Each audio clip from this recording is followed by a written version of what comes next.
Bapak, Ibu, dan Saudara yang dikasihi oleh Tuhan, kita berjumpa lagi dalam Salam Pagi. Mari kita mengawalinya dengan menaikkan sebuah pujian Serikat Persaudaraan dari PPR 1 nomor 177. Mari kita memuji Tuhan bersama-sama. Serikat persaudaraan, berdirilah teguh, sempurnakan persatuan di dalam Tuhanmu. Bersama-sama majulah, dikuatkan iman, berdamai bersejahtera dengan pengasihan. Bapak, Ibu, dan Saudara, Roma 12 ayat yang ke-10 bagian pertama disebutkan di sana, hendaklah kamu saling mengasihi sebagai saudara. Bapak, Ibu, dan Saudara, nasihat Rasul Paulus ini disampaikan untuk jemaat di Roma yang notabene adalah orang-orang yang memiliki latar belakang dari non-Yahudi dan Yahudi. Di tengah latar belakang yang sangat berbeda itulah Rasul Paulus ingin menguatkan persekutuan yang ada, yaitu meminta mereka untuk menggalangkan kasih persaudaraan. Itu artinya satu dengan yang lain menyatakan kasih dengan menganggap bahwa orang-orang di tengah persekutuan yang ada adalah saudara. Dan saudara adalah simbol dari sebuah ikatan yang kuat satu dengan yang lain. Dan ternyata itulah yang dikehendaki sehingga persekutuan menjadi kuat.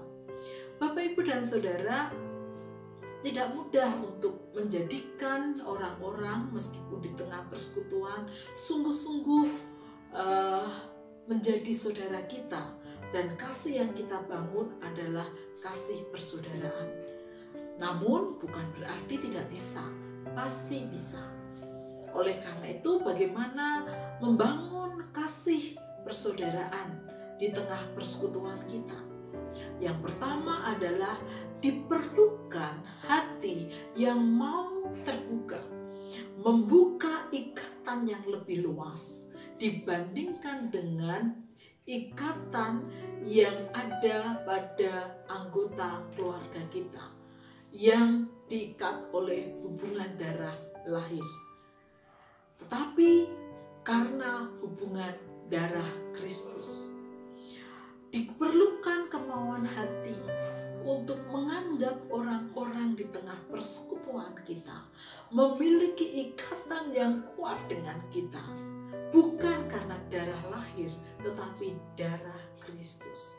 Dengan demikian, maka apa yang dirasakan oleh saudara-saudara persekutuan kita, kita pun ikut merasakan. Seperti ketika mereka senang, kita juga ikut bersyukur. Ketika mereka susah, kita pun juga ikut merasakannya. Dan itulah kasih persaudaraan yang dibangun. Sehingga tidak hanya melulu pada anggota keluarga yang karena ikatan darah lahir. Yang kedua, Bapak, Ibu, dan Saudara, saudara kita di tengah persekutuan itu sangat banyak, dan tidak hanya satu dua, puluhan bahkan ratusan. Dan persaudaraan di antara persekutuan ini yang kita perlu jaga. Nah, kadang di tengah persekutuan kita ini pribadi satu dengan pribadi yang lain itu kan bisa tidak cocok, ya, bisa mengalami konflik, ya, satu dengan yang lain. Oleh karena itu, ketika itu terjadi, karena kita ini semua saudara, ini yang harus kita jaga. Dan kalau kita mengasihi mereka seperti saudara kita, maka ketika ada persoalan antar pribadi satu dengan yang lain akan lebih bijak jikalau diselesaikan segera diselesaikan bersama-sama, berdua atau bertiga, tanpa harus melebar kemana-mana. Karena kalau tidak, maka kasih persaudaraan di tengah persekutuan itu bisa menjadi rusak.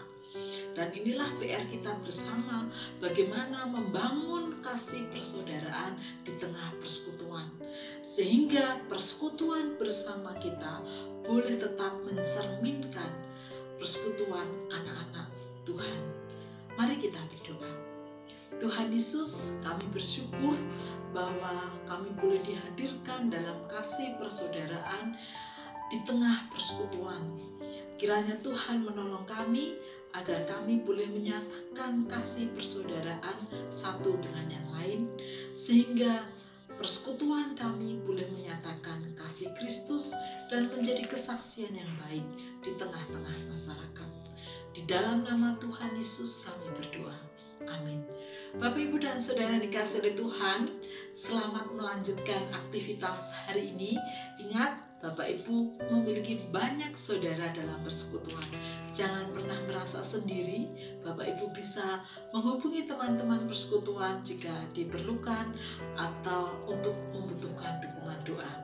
Tuhan Yesus memberkati.